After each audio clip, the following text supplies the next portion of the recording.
You got to have a vision for what it is you really, truly want. A vision is about what you're here to create. A vision that really works is one that excites you. It has to be a compelling vision. It's got to have something that has the power to pull you, not something you have to push yourself to do. Those are two different kinds of motivation. Push requires willpower, and willpower never lasts. What will last is pull. Having something so exciting, so attractive, something you desire so much that you have a hard time going to sleep at night and you get so up early in the morning to rock it and take it to the next level. Do you know what it takes to be great? Are you willing to go that extra mile? A grinder wakes up early. He stays up late. I tell you time and time again, you will get tired.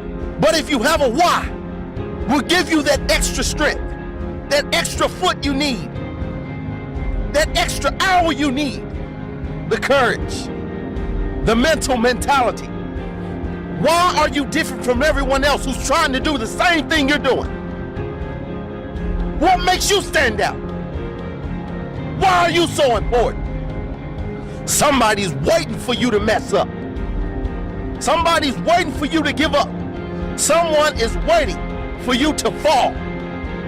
So don't just talk about your grind. Don't just talk about how much you're this and that. Show me.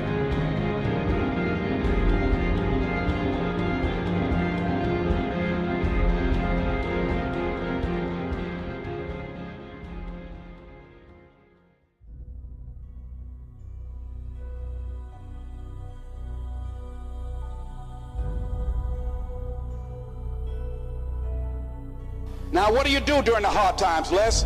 Here's what you must do. Number one is you must have faith. Paul said you must have the faith to call forth those things that be not as though they were.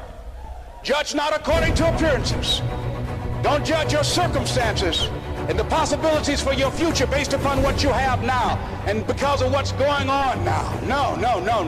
That's not the real reality there. What you're going through, if you're going through some hard times, it has not come to stay, it has come to pass. No matter how bad it is or how bad it gets, I'm going to make it. As I used to say to myself, when I would get up in the Penobscot building and I had to go into the bathroom and bathe in the bathroom sink, I had written on the mirror that I put up there, just paste up and I read, no matter how bad it is or how bad it gets, I'm going to make it. So you've got to have faith. You talk to yourself, you say that affirmation. The next step is you must have patience and engage in consistent action. Get back up. Some things you can't change. You just have to live with. But if you do have a choice, make the right choice. When it hurts, keep going. Those cloudy days, those storms, telling you to keep going. Get back up. Dust yourself off.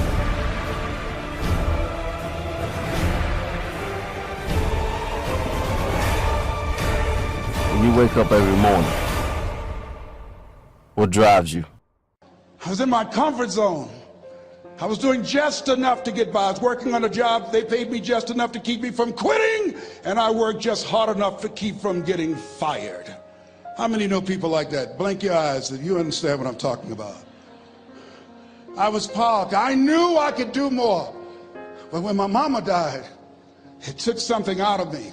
When I went through a divorce, it took something out of me. When my best friend died, it took something out of me. I parked. And somebody said that life is like an onion. You have to peel it one layer at a time. And sometimes you cry. Life's going to happen to you when you have a dream. You're going to get slapped around. And don't take it personal. Don't ask, why did this have to happen to me? Why not you? Who would you suggest? You want to give us some names, some email addresses? And don't tell everybody. 80% don't care, and 20% glad it's you. It's called life. Suck it up and move on. Get over it.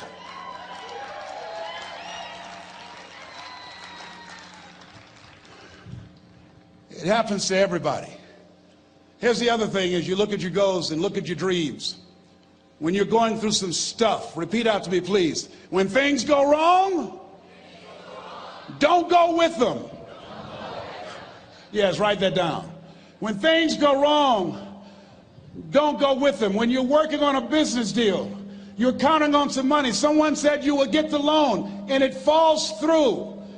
You have an event, and the people that you thought would be there and support you, they don't come through. Or someone turns against you, or you get ripped off. It's going to happen to you. Happened to me. Someone stole all my products, my database, over 180,000 names and addresses. It's not personal.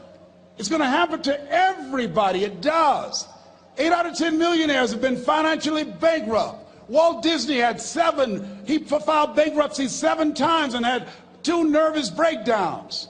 It's called life.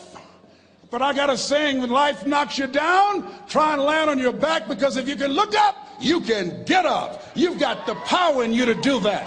You've got something special. You've got comeback power. Here's the other thing. Let us say together: it's possible. It's necessary. It's me. Yes, write that down. It's me. Take ownership for your life. Nobody can live your dream for you but you. Nobody's going to take care of your business like you. Stop coming up with excuses. Don't give yourself permission to continue to live a small life. You can't fit a big dream into a small life. Give yourself permission to go for it, to test yourself, to challenge yourself, to live full. I like the saying: always strive to get on top in life, because it's the bottom that's overcrowded. The reason you're here is because there's something in you that says, I can do more. This just can't be it. There's something in you. There's a calling on your life. There's something in your heart that caused you to get dressed and spend the money to go to seminar after seminar and listen to message after message and speaker after speaker. Because there's something in you that tells you this is not it for you. You have not peaked here. There's more in you that you are expressing. Eye has not seen, ear has not heard, nor has entered the heart of mankind what's in store for you if you challenge yourself, if you persist and persevere, if you take ownership for your life. George Bernard Shaw said the people that make it in this life, they look around for the circumstances that they want, and if they can't find them, they create them. Create what you want. You have the power in you to do more than you can ever begin to imagine, to control your destiny, to make a difference in our children, to make a difference on the planet, to make an impact. Let us say together, it's me. And let us say together, it's hard. Say it like you know it. Say, it's hard. Ladies and gentlemen, it's hard. There are people who have seen their retirements taken away from them by the corporations that they work for. They were within 2 or 3 years of retiring, and they had it taken from them. The #1 entrepreneurs in this country now are senior citizens. The #1 employer, #2, McDonald's and Walmart. And there's nothing wrong with those jobs. I guarantee you those people did not have a plan to end up living their lives at the end of life with those types of jobs. And they didn't have a plan like you have, and while you're investing in yourself, not to. And it's hard. There are people making choices between purchasing prescription drugs or paying for gas or a mortgage note. It's hard when you're working on a job for 20 years, 30 years, give them some good years, and then they come in and tell you, we've downsized. In other words, you're fired. And then you have to start all over again. How many of you know it's hard? Raise your hands, please. It's hard. And it's not fair. One of the things I like about T. Harv is he talks about work and investing in yourself. It's not fair when people are going up against that kind of stuff to tell them just think positive and be enthusiastic and everything will work out all right. Ain't that kind of party. It's hard. Life will put some knots on your head. I bought my first home for my mother. I was rushing, didn't know what I was doing, and I bought a home that had a lien against it. And they called me, Mr. Brown, yes, there's a lien against your property. We need $55,000 if you're going to stay there. Wait a minute, sir. I just bought this home. The guy told me there were no liens against it. I'm not the one that owe you the money. You should have checked that out, Mr. Brown. Come on. I called my attorney. We followed up. Yes, Les, there's a lien against the property. But he told me there were no liens. He lied, obviously. Oh, my God. He told me he wanted to help me because he admired the fact that I was buying this home for my mother and that he was adopted, and he identified with me. Les, he suckered you. He played you, man. So what? Well, would they take payment arrangements? What about $5,000 a month? They want all the money, Les. They want all the money, or you're going to have to get out. The house is going up for sheriff's sale. Do you have it? No, I don't have it. Can they give me some time? Tell them to give me 3 months, please. Give me 3 months. My mother's in her 70s, man. She has a bad heart. Don't do this to me. This is my dream. Don't do this, man. Please, let me talk to them. Les, I'm talking to their attorney. They don't want to talk to you. I've got to talk to the attorneys. Do you have the money? No. Will they give me 3 months? No. What about 2 months? No, Les. They want the money in 7 days. Oh, my God. Let me call you back. I'm not sure. And I walked the floors thinking, God, how could this happen to me? I got to figure this out. I got to figure this out. And it seemed like the days were just ticking off, ticking off. Thursday, I had to call them and let them know. They called me, Les, do you have the money? No, I don't. Friday, you have to leave. The sheriff will be there. You're going to have to leave, Les. They're going to take my house. What about my down payment? You lost it, Les. You lost it. Okay. I got to go. Yes. I prayed, Lord, please, if you show me that you're real, if you're really real, you think Paul worked for you, you haven't seen anything. Don't let me lose this house and watch what I'll do for you. I was trying to cut a deal. Have you ever tried to cut a deal? It's amazing how spiritual you get when you get in trouble. You know what I mean? When I was diagnosed with prostate cancer, I was going to bed with the Bible and the Holy Quran and Science of Mind and Joel Goldsmith, everything I could find. I was praying to Jesus, Yahweh, Melchizedek, everybody. I was calling on everybody. It's amazing. And here I was walking the floor at 3 o'clock in the morning, and I had to go and wake my mother up. I got on my knees and I said, Mama, I said, I need you to wake up. She said, what's wrong, Leslie? I can hear you walking back and forth. I'm not asleep, son. I said, there's something I need to tell you. She said, your eyes are red. Why are your eyes red? Because I feel so stupid now. Why? We got to move tomorrow. Why, Leslie? There's a lien against the property and they want $55,000 and I don't have it. And we're going to be set out tomorrow. We have to go back to Liberty City. So she said, it's okay. I don't like this house anyhow. I said, why? She said, because of my arthritic knees, it hurts my knees when I go up the steps. I said, and why didn't you tell me? Because you were so happy. I just said it because you were happy. I'll live in a shack with you, boy. I love you. It's not the house. I love you. I love all my children. I said, thank you, Mama. Thank you. And the next day when we were in the truck going back to Liberty City and we pulled down 68th Terrace, the neighbors came out and said, whoa, Mamie, y'all coming back? Are you back? Yes. What happened to the home your boy bought for you? Those boys you adopted. Leslie didn't do a title search. He made a mistake.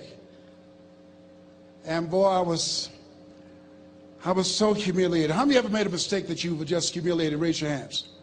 I was devastated. I was taking the furniture off the truck, and my mother came, and I was crying. And she said, boy, I said, yes, ma'am. She said, hold your head up. I said, Mama, I can't.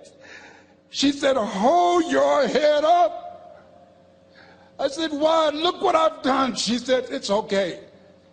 It's okay. You are going to make a lot of mistakes in life, young man. You're going to fail your way to success. You have nothing to be ashamed of. Keep your head up and take that furniture back in the house. I said, yes, ma'am. And I learned something from that. If you ever go through something, hold your head up.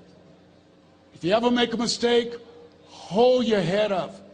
If you ever do something and everything goes wrong, life catch you on the blind side, hold your head up. It's not over. Goethe said, that which does not kill you will make you stronger. Hold your head up. Shake someone's hand on your right and left and say, hold your head up.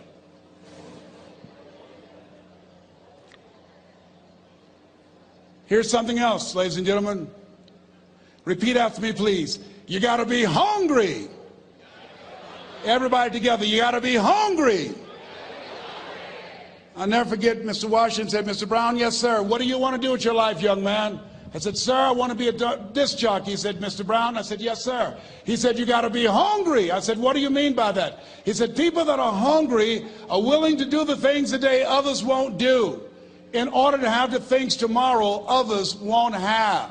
People that are hungry are willing to invest in themselves.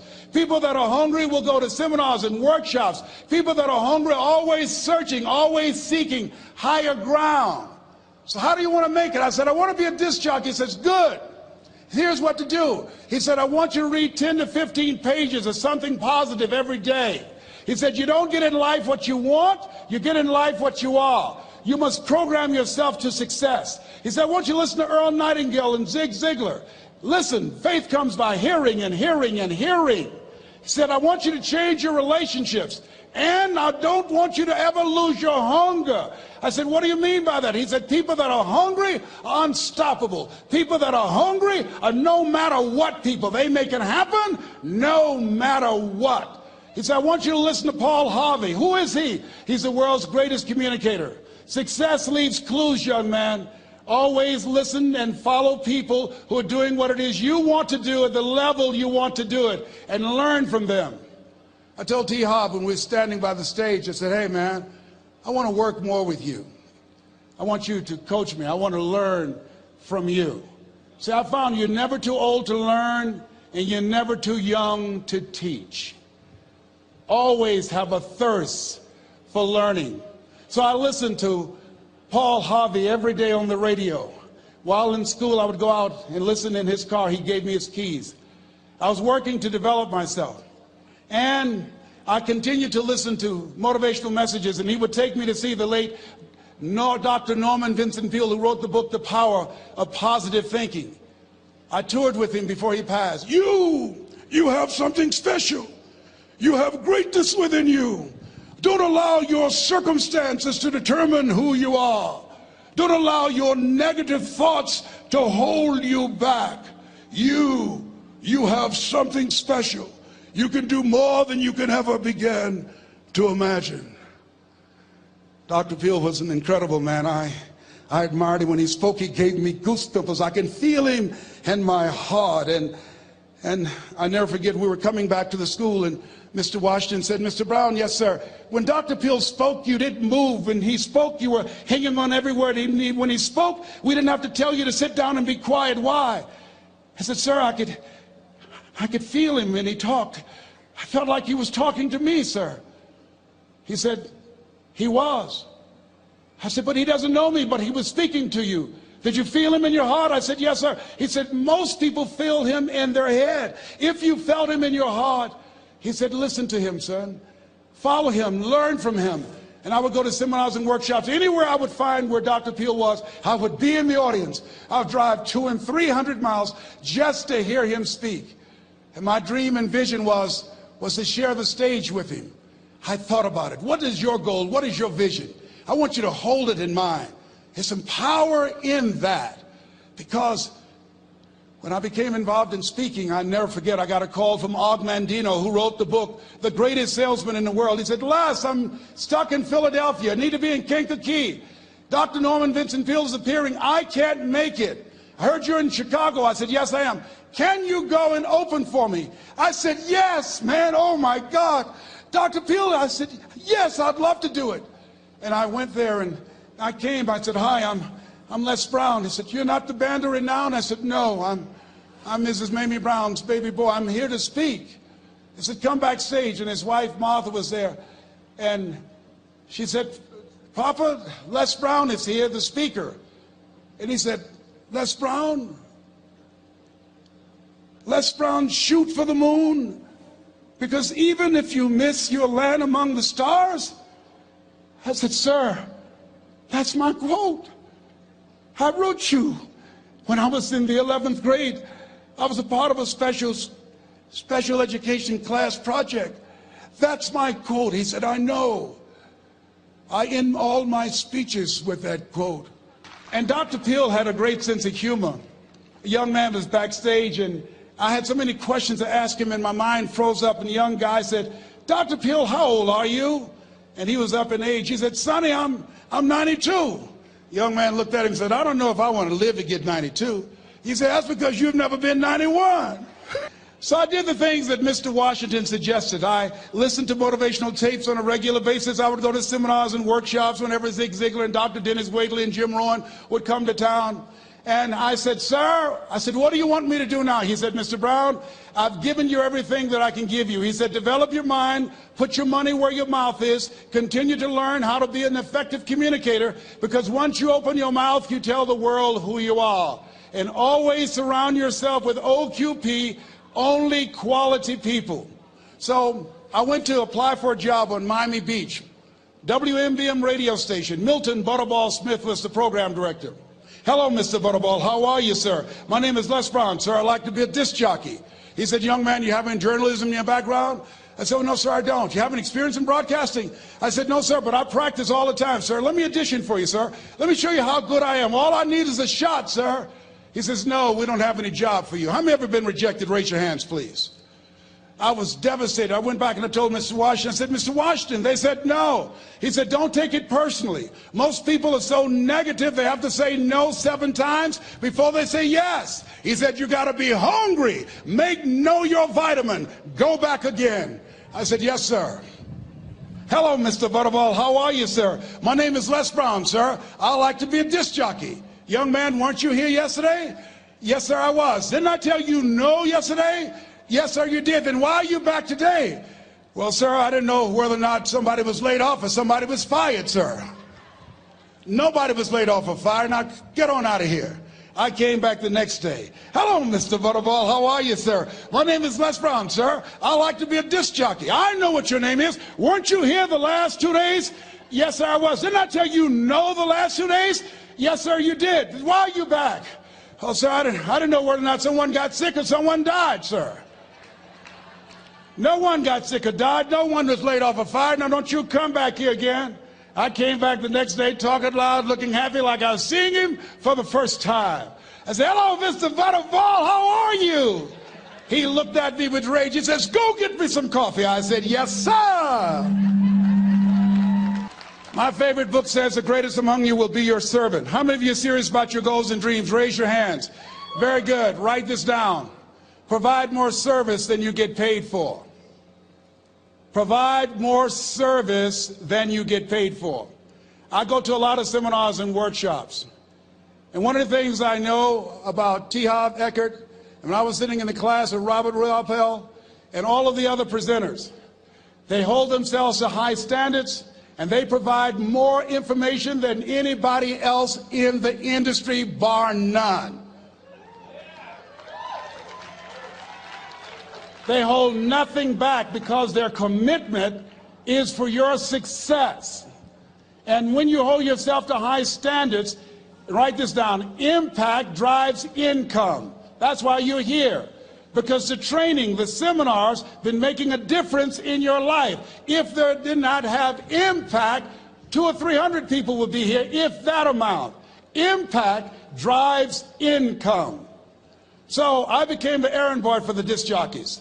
I would go get their lunch and their dinner, and I would bring it to them in the control room, and I'd watch them working the control boards, knowing my time will come. Write this down. I expect to reach my goal. Yes, you want to operate with a spirit of expectation. I expect to reach my goal. So I started preparing for the next position. Never forget one quote that I heard. As you look at your life, you look at your goals and dreams. It's better to be prepared for an opportunity and not have one than to have an opportunity and not be prepared. If you expect to reach your goal, prepare yourself now. And so then pretty soon, the guys at the station, they begin to take a liking to me. Write this down. Build relationships. As you're aware, people deal with people that they know, like, and trust. And so they would say, Leslie, yes, sir. Come here, yes. Come outside. Who did this? Oh, your car? Yes. Who cleaned my car? I did, sir. I would wax their cars on the weekend, inside and out. How much do you charge? Oh, nothing, sir. I just sworn to help out. I was providing more service than I got paid for. I was building relationships. They said, whoa, look here. Donna Ross and the Supremes are coming to town. The Four Tops and the Temptations. Here are my car keys. Pick them up for me. Take them to the Fontainebleau Hotel on Miami Beach. I said, yes, sir.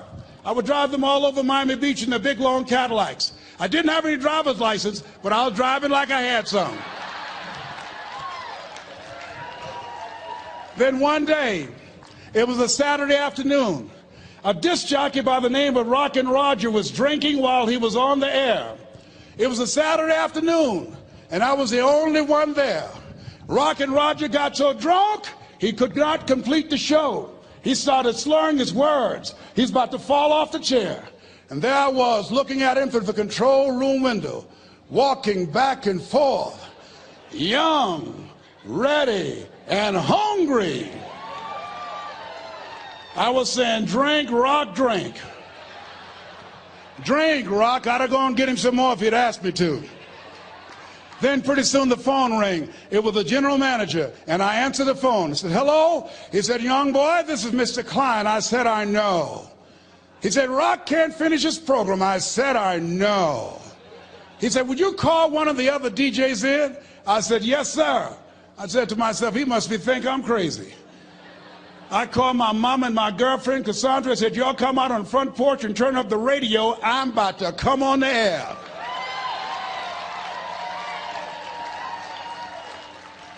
I waited for about 20 minutes, and I called him back. I said, Mr. Klein, I can't find nobody. He said, young boy, you know how to work the controls? I said, yes, sir. He said, go in there and segue the records, but don't say nothing here. I said, yes, sir. I couldn't wait to get old Rock out of the way. I put on a fast record. I said, look out, this is me, LB Triple P. Les Brown, your platter playing papa. There were none before me, and there will be none after me. Therefore, that makes me the one and only. Young and single and love to mingle, certified, bona fide, indubitably qualified to bring you satisfaction and a whole lot of action. Look out, baby, I'm your love man. I was hungry. I was hungry. Get old man a round of applause. I was hungry. I was hungry. You got to be hungry. Shake someone's hand on your right and left all around you and say, you got to be hungry. You got to be hungry. To get those dreams out of your head and step into your greatness, you got to be hungry. To get those ideas, that talent, that gift out of your system, you got to be hungry. To get up off the canvas of life and understand what Willie Jolly meant, that a setback is a setup for a comeback. You got to be hungry. People that are hungry are willing to do the things today others won't do in order to have the things tomorrow others won't have. How many of you got value out of what you've heard thus far? Raise your hands, please.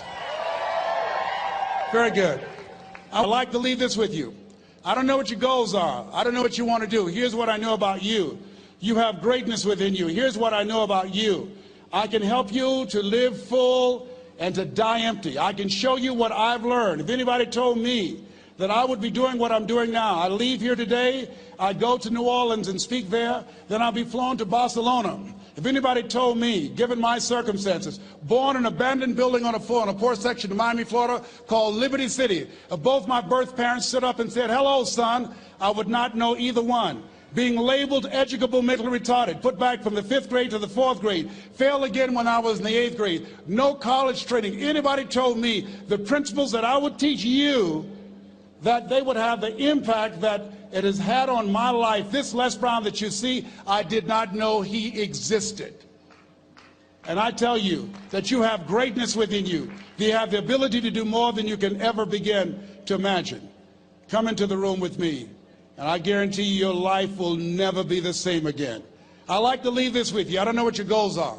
Mine is to find a cure to autism. Mine is to find a cure to breast cancer and to prostate cancer. Mine is to work with our youth and to reduce the recidivism rate in our prisons and help young people learn how to become an asset to our society rather than a liability. Mine is to train speakers to become great communicators, to speak from their heart, not their heads, and teach them how to impact and create a new conversation so people can see the possibilities of life and overcome the possibility blindness that held me hostage for 14 years. I don't know what your goals are, but here's what I know about you, and I don't know you. You've got greatness within you. And I like to leave this with you, something my mother used to love to hear me say. "Leslie," "Yes, ma'am, Mama." "Say that thing for me, boy, that makes me feel good."